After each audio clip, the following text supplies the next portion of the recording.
Assalamualaikum warahmatullahi wabarakatuh. Perkenalkan, nama saya Azalia Salsabila, NIM 6670230107 kelas 5B. Di sini, saya akan mempresentasikan terkait dengan demokrasi lokal pada kasus BUMDes Multijaya di Desa Mampun Baru, Kabupaten Merangin, Provinsi Jambi.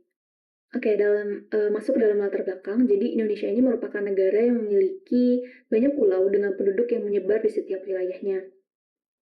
Penduduk Indonesia banyak menempati perkotaan ataupun pedesaan dengan jumlah yang sangat banyak. Nah, desa ini memiliki peran yang sangat krusial dalam pembentukan negara karena desa menjadi tujuan utama negara dalam setiap perencanaan program.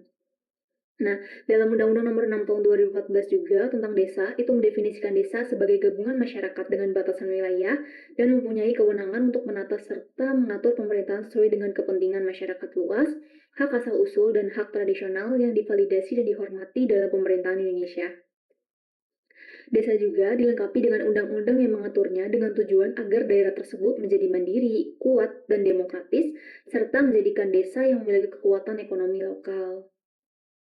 Maka dari itu, pemerintah ini mendorong agar desa itu bisa maju dan mandiri gitu dengan mengeluarkan kebijakan BUMDes atau badan usaha milik desa, agar desa ini memiliki kekuatan ekonomi dan dapat berkembang secara mandiri. BUMDes ini juga bertujuan untuk mengurangi kemiskinan di suatu daerah dan meningkatkan kesejahteraan masyarakat. Pengelolaan BUMDes dikelola penuh oleh pemerintah desa yang diberikan kewenangannya oleh pemerintah pusat.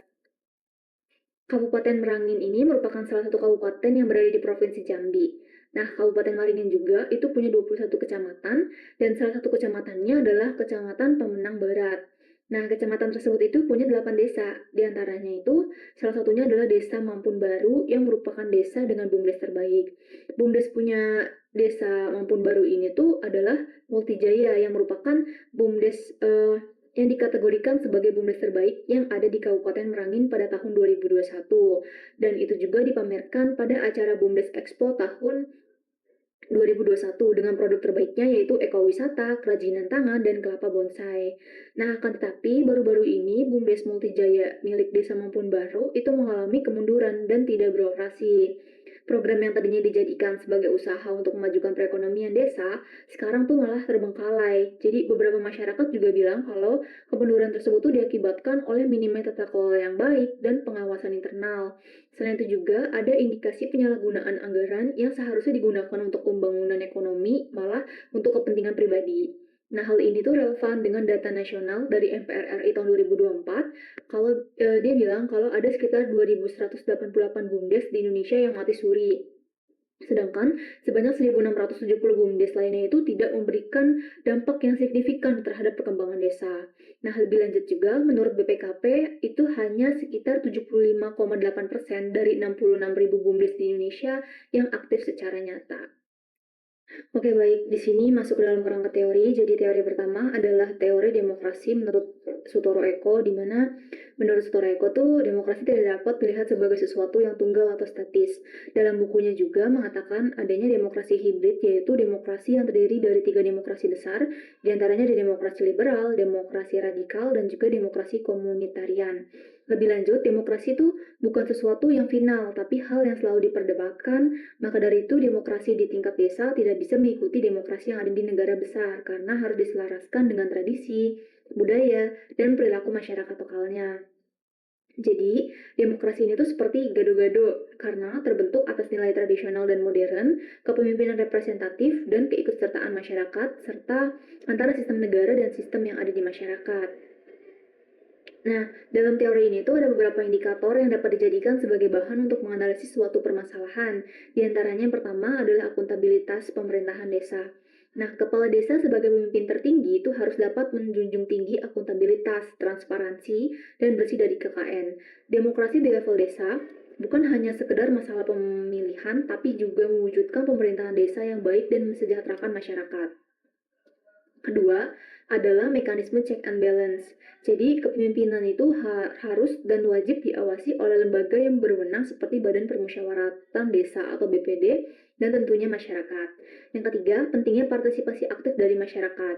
Jadi kalau menurut Sutoro Eko, demokrasi itu lahir dari keikutsertaan masyarakat, bukan hanya dari kelembagaan formal. Masyarakat itu berhak untuk diikutsertakan dalam pengambilan semua kebijakan, sehingga demokrasi itu tidak hanya sebagai sistem prosedural, tapi juga substantif. Terakhir, yaitu adalah nilai kebersamaan dan musyawarah yang menjadi poin penting karena Sutoro Eko itu menekankan bahwa segala pengambilan keputusan itu berdasarkan pada musyawarah, gotong royong, dan juga kebersamaan. Oke, selanjutnya teori kedua itu ada menurut Abdul Razaki dan juga Sugeng Yulianto. Nah, demokrasi yang diartikan menurut mereka itu adalah dalam konteks musyawarah desa, yaitu bentuk nyata demokrasi di ranah lokal. Demokrasi di desa itu tidak hanya bisa dilihat sebagai suatu sistem politik, tapi sebagai wadah partisipasi warga untuk diikutsertakan secara langsung pada setiap pengambilan keputusan. Seperti yang dijelaskan dalam Undang-Undang Nomor 6 Tahun 2014, Abdul Razaki dan Sugeng Yulianto ini juga menjelaskan bahwa masyarakat desa itu harus dilibatkan dalam setiap komunikasi, saling memberikan masukan dan juga mempertimbangkan sesuatu yang terbaik untuk daerahnya. Dalam musyawarah desa dapat dikatakan demokrasi apabila di dalamnya terdapat beberapa hal yang menjadi indikator teori pada indikator teori. Nah, pada teori ini tuh ada beberapa. Yang pertama ada partisipasi. Jadi, partisipasi ini tentu menjadi hal yang utama, yaitu dengan mengikut sertakan semua masyarakat, kelompok perempuan, difabel, lansia, dan juga lainnya. Jadi, jika tidak ada partisipasi, musyawarah desa itu akan kehilangan unsur demokrasinya. Yang kedua, itu transparansi. Jadi, semua kegiatan musyawarah desa ini dimulai dari perencanaan, pelaksanaan, dan kelanjutan dalam kebijakan masyarakat, itu berhak mengetahui informasinya secara lengkap, dan hal ini juga untuk mengurangi dari dominasi elit. Yang ketiga itu adalah akuntabilitas. Nah, ini kan merupakan bentuk dari pertanggungjawaban desa dari hasil musyawarah desa kepada masyarakat. Jadi bentuknya itu bisa apa saja dan menjadi bukti bahwa keterlibatan masyarakat bukan hanya formalitas tapi juga benar-benar digunakan. Sedangkan yang keempat, yaitu adalah kesetaraan dan inklusivitas. Jadi semua kalangan masyarakat itu memiliki hak yang sama untuk bersuara dan berpendapat tanpa adanya diskriminasi apapun, terutama untuk para kelompok rentan yang harus diprioritaskan. Dan yang terakhir adalah musyawarah. Jadi setiap keputusan itu harus dibicarakan bersama dan mencapai mufakat. Oke, selanjutnya masuk dalam analisis kasus. Jadi, dalam menggunakan teori pertama, jadi kasus yang terjadi baru-baru ini tuh di Desa Mampun Baru, Kecamatan Pemenang Barat, Kabupaten Merangin, Provinsi Jambi terhadap BUMDes Multijaya menjadi perbincangan yang hangat. Pasalnya, BUMDes ini ditujukan untuk meningkatkan perekonomian desa, akan tetapi sekarang tuh mangkrak atau mati suri.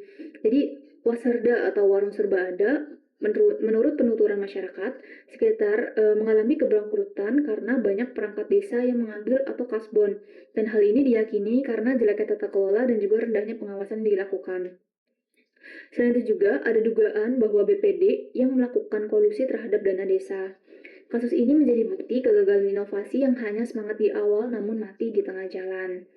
Nah, yang pertama di sini kita akan menganalisis kasus menggunakan teori Sutoro Eko. Jadi terdapat beberapa hal yang dapat diketahui di antaranya. Yang pertama adalah indikator akuntabilitas pemerintahan. Jadi, sebagai pemimpin atau kepala desa seharusnya dapat bertanggung jawab atau atas kasus yang terjadi. Apalagi BUMDes ini kan berkaitan dengan dana yang seharusnya untuk masyarakat. Nah, setidaknya kepala desa itu memberikan keterangan atas kasus yang terjadi, namun kepala desa di Desa Mampun Baru ini tidak melakukan hal tersebut. Kemudian yang kedua adalah mekanisme checks and balance. Jadi, dalam demokrasi hibrid diperlukan adanya keseimbangan kekuasaan yang dapat dilakukan melalui BPD. Akan tetapi, pada kasus ini lembaga tersebut tuh kehilangan fungsinya untuk mengawasi, bahkan beberapa masyarakat mencurigai adanya kolusi yang dilakukan dalam lembaga tersebut.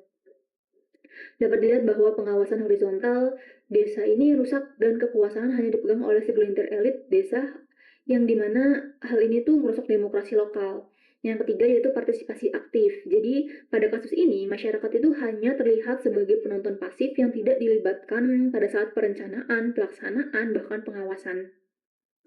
Lebih lanjut, masyarakat itu menyatakan kegagalan ini karena buruknya tata kelola dan juga kurangnya pengawasan. Hal ini membuktikan bahwa kekuasaan masih didominasi oleh kalangan elit, dan yang terakhir itu adalah kebersamaan dan musyawarah. Jadi dalam kasus ini, terlihat ya bahwa pengelolaan BUMDes tidak dilakukan dengan musyawarah dan gotong royong, akan tapi hanya para pejabat desanya saja gitu. Jadi narasi ini yang mengatakan banyak perangkat desa yang mengambil dan tidak membayar gitu. Jadi hal ini tuh membuktikan lemahnya kode etik dan juga kekeluargaan yang seharusnya menjadi unsur penting dalam membangun kebersamaan masyarakat di desa tersebut. Nah, dapat disimpulkan bahwa kasus ini tuh masih jauh banget dari demokrasi hibrid yang substantif karena masih berada dalam lingkaran sistem demokrasi formal yang kaku, dan demokrasi itu hanya sebagai sistem yang prosedural karena lembaga yang ada seperti kepala desa dan BPD itu telah kehilangan fungsinya. Baik, selanjutnya, jika dianalisis dengan menggunakan teori dari Abdul Rozaki dan juga Sugeng Yulianto, di mana demokrasi itu dibentuk melalui musyawarah desa yang menjadi wadah deliberatif untuk berkomunikasi dan bermufakat. Jika dilihat dari indikator pertama, yaitu partisipasi warga, dalam kasus ini tidak ada sama sekali. Nah, karena keputusan dan pelaksanaan itu hanya diambil oleh segelintir elit dan masyarakat, bahkan mengatakan hal tersebut terjadi karena buruknya tata kelola dan juga lemahnya pengawasan. Di sini membuktikan bahwa masyarakat tidak memiliki kesempatan untuk berpartisipasi, padahal menurut Rozaki dan juga Yulianto, partisipasi itu merupakan unsur terpenting dalam sebuah demokrasi. Sedangkan yang kedua adalah transparansi. Jadi dalam hal ini seharusnya tuh adanya transparansi ya mengenai pemasukan pengeluaran dari BUMDes. Jadi BUMDes yang mengalami kebangkrutan ini tuh bisa diminimalisasi. Akan tetapi masyarakat itu baru tahu pada saat usaha tersebut tuh sudah mati suri, padahal dana yang digunakan adalah dana desa yang seharusnya digunakan untuk kesejahteraan semua masyarakat. Yang ketiga yaitu adalah akuntabilitas. Tentu aspek ini tuh tidak terlaksana karena tidak adanya pertanggungjawaban dari kepala desa atau kasus yang terjadi. Nah, lebih parahnya lagi, banyak perangkat desa yang mengambil barang atau ngebon tapi tidak membayar semua sampai lunas. Hal ini menghilangkan moral sosial dan seharusnya tuh akuntabilitas menjadi bentuk kepercayaan antar pemerintah desa dengan masyarakat. Namun di sini tuh malah dirusak dan juga tidak ada niat untuk diperbaiki. Yang keempat yaitu adalah kesetaraan gitu. Dalam kasus ini, pengambilan keputusan dan pelaksanaan itu masih didominasi oleh elit dan tidak adanya keterlibatan kelompok rentan dalam pengambilan keputusan. Nah, terakhir yaitu adalah musyawarah. Jadi pada kasus ini musyawarah itu tidak terlihat, dimulai dari tidak adanya penyelesaian masalah yang seharusnya bisa dibicarakan bersama gitu. Selain itu juga setiap keputusan tuh hanya diambil sepihak tanpa melakukan diskusi dengan masyarakat. Hal ini yang membuat tidak adanya tempat deliberatif untuk menilai dan mencari jalan keluar bersama. Jadi jika dilihat dari demokrasi menurut Rozaki dan juga Yulianto, di Desa Mampan Baru, demokrasi itu hanya berhenti pada tatanan elit dan tidak mengikut sertakan masyarakat. Oke, masuk ke dalam penghujung presentasi, di mana kesimpulan dari semua pembahasan yang tadi saya sudah jelaskan. Dari kasus kegagalan BUMDes Multijaya yang terjadi di Desa Mampun Baru, dapat disimpulkan bahwa kebangkrutan yang terjadi bukan karena faktor ekonomi, akan tapi karena buruknya tata kelola, minimnya partisipasi, dan rendahnya akuntabilitas. Pada Desa Mampun Baru, telah gagal menjalankan prinsip transparansi dan pengawasan, selain itu juga dominasi elit yang parah membuat demokrasi hanya terjadi secara prosedural. Secara teoritis, Desa Mampun Baru ini belum bisa menjalankan nilai dasar dari demokrasi karena pemerintahan desa dapat dikatakan berhasil pada saat dapat menjalankan demokrasi partisipatif dan akuntabel dalam pemerintahan desa. Oke, baik. Sekian dari presentasi saya. Kurang lebih mohon maaf. Assalamualaikum warahmatullahi wabarakatuh.